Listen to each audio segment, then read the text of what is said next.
Welcome to the Luz and Dolly Show. I'm Luz. And I am Dolly. Today we have an amazing and special guest. We are truly honored that she has joined us today. Elida Cano, welcome. Welcome to our show. Welcome. Thank you. Thank you, ladies, for having me. It's Yes, such an honor of to be course. here. It's a blessing to have you. Thank you for taking the time and energy to come here. We were mentioning earlier today that Dolly and I met her face-to-face for the first time just a few moments ago. Yet we've been following her on Facebook, and just a beautiful, kind soul, and we just had to ask her if she would be open enough and kind enough to come to the Luz and Dolly Show and just share a little bit of a story, because it's so powerful and inspiring, and I would love for you to just share a little bit. She's a mother, she's a cancer survivor, she's just an amazing, kind soul that with her smile. Well, if I may add, Yes. stage 4 breast and ovarian cancer survivor. Yes. And that's how powerful this young, beautiful soul is. And Luz and I were truly inspired by her because although she was sharing her journey on Facebook with family and friends and anyone that would listen, she always had the most beautiful smile on her face. Always. And that, to me, I mean, Luz connected to her. And then when I saw Luz connected to her, I immediately connected to her. And it was her eyes and her smile. I always say that the eyes are the windows to a person's soul. Absolutely. And I really, truly believe that you are an angel here in this earth. Yes. And there is a reason why you are sitting here with us today. And our show is about moving, touching, and inspiring others. So we want you to please share your story with the audience, because I am sure that you will be able to inspire and perhaps even save some lives from your information today. Hopefully. So please, Lord willing, we can. please tell us how you discovered Okay. that you had cancer, what steps you took, what the doctors told you. Tell us, please. We want to know. So, again, we're going back to, I'm going to start it from the beginning. I have been happily married for 11 years now, as of July. And we now have a 2.5-year-old son. So beautiful. And for the last 11 years, 5 of those years went exclusive to trying to form a family, una familia. Okay. And we couldn't. And they just kept thinking it was stress related. I have a very stressful line of work, and he did too. And you know, the more que tratas, they think that's what it is. And we finally had the miracle news July 10th of 2013. We were told we were having a miracle baby. Nice. How exciting. More goosebumps. Yeah, we never I did. love babies. Yeah, we never did any hormonal replacement. It was just all natural. We didn't go that route. And come at the end of November, I had an episode of preeclampsia, which just means that your blood pressure goes way high and you have a huge protein leak. So I was a high-risk pregnancy just because of my infertility issues to begin with. So they were kind of monitoring me naturally a little bit more, having more frequent ultrasounds. So I get put into the hospital December 6th. And on December 23rd, after they postponed the 32-week pregnancy, at that point, he would have been a 30-week baby. And there's all these other issues that come with, you know, preeminence. He's born at December 23rd at 2.10 pounds. Oh my He was teeny tiny. I mean, if you grabbed his hand, it fit inside of my ring. You said December 23rd. December 23rd. That's my son's December 23rd. birthday. Yeah, December 23rd of 2013. And immediately those 2 weeks following, prior to me being at this hospital for 20-something days, they start walking you through breastfeeding and all the benefits of breastfeeding. So I became the expert. I went in it 100%, you know, just this is the best thing I can do for my son. He's in the NICU, and how can we make him thrive and grow just based on all the benefits. So I started exclusively breastfeeding as of December 24th, 2013, and stopped September 1st, 2015. So we breastfed September over 1st, 2015. 2015. So we breastfed over 22 months. Beautiful. And he thrived. He came home. He grew. And I continued past the 12 months because he was also lactose intolerant. Okay. So we didn't know how to transition him into, either soy milk, almond milk, what's going to work. And in that transition, they lose weight again. Yes. And he was already a preemie, so he's losing weight naturally. And we're trying to get him to thrive to move forward. Right. But he's healthy He is and healthy doing and amazing. amazing. He is an amazing gift of God. He really is. He's an amazing. Isaac means laughter, so that really has been the laughter. I think where I didn't know that's what it meant. where we beautiful. kind of come through.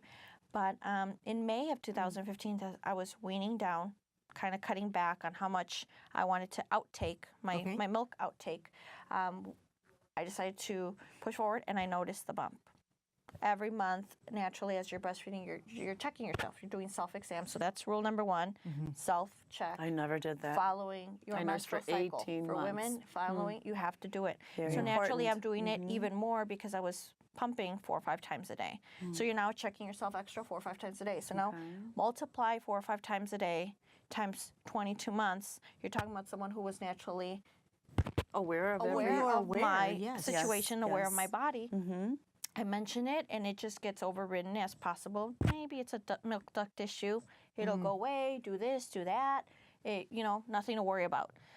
So I didn't worry about it. And past Labor Day, we decided to stop breastfeeding altogether. We have finally transitioned him nicely into soy milk. And like always, as a mother, you get hung up on baby goes first, family goes first, career, and my health kind of just got put in the back burner. I called my primary, said, you know what, I've got this going on. I need an appointment.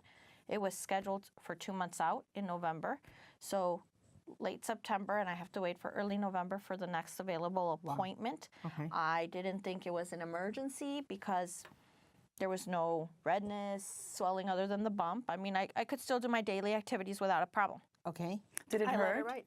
At the moment, it did, Okay. but it wasn't intense pain to where I need to go see the doctor tomorrow or run into the ER. At least, Okay. at least that's what you Yeah, felt. and I that, felt yeah. like, so having said that, I waited on it, and of course, she does my first breast exam in November after mentioning it a couple of times throughout the year, this bump's not going away.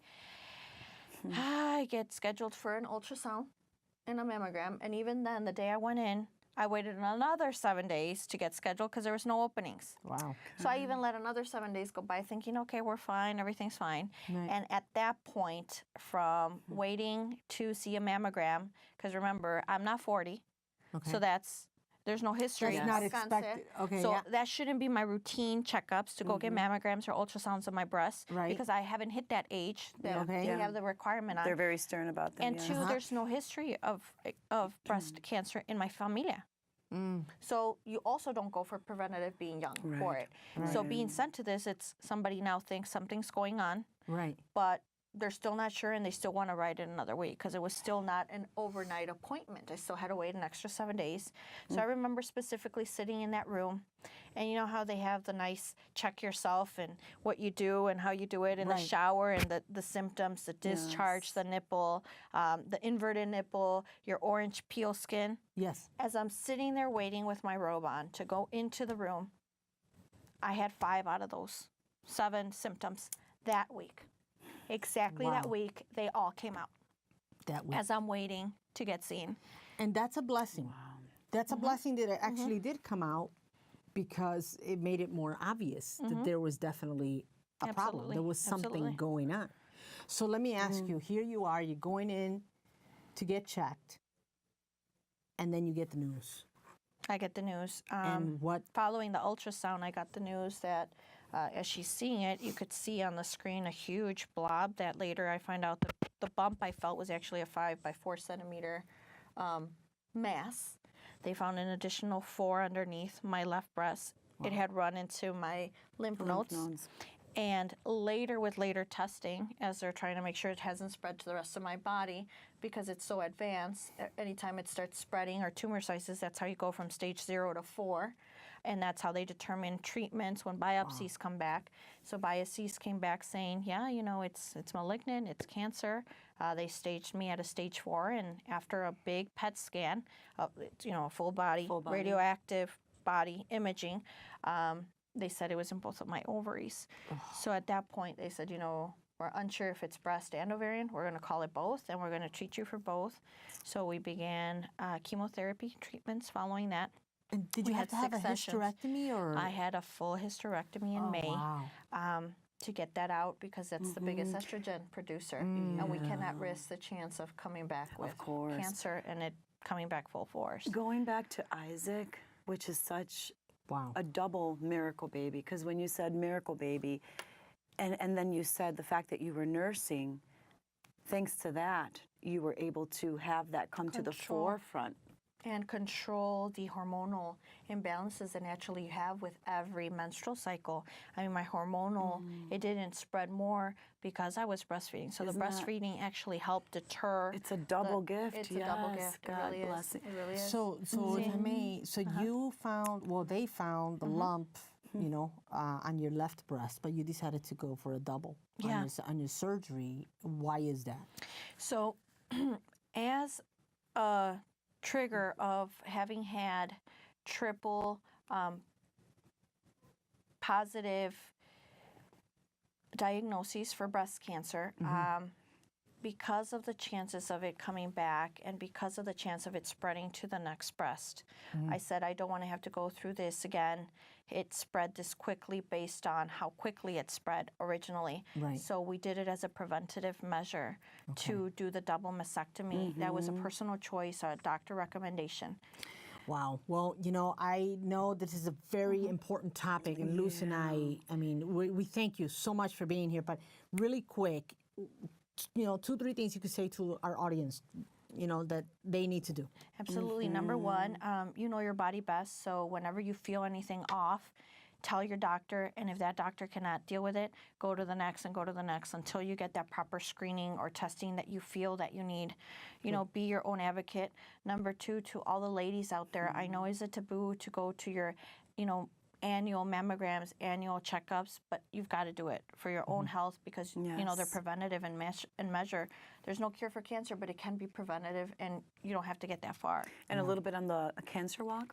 And in addition to that, we are fundraising, and we're going to this cancer walk October 22nd in Chicago at Soldier Field to create awareness, to promote, and to help fund the research to help other Latinas, help other underinsured groups out there that can, you know, learn from our story and then can then support in that and give back to find the cure for other families. We Thank you so sincerely thank you much. so much. We will put this information on our show at the end of the video, but thank you so very much for your time. We are Thank you, grateful. ladies. We're honored to have you here. Everyone have a beautiful and blessed day. Thank you for tuning in to the Luz and Dali Show.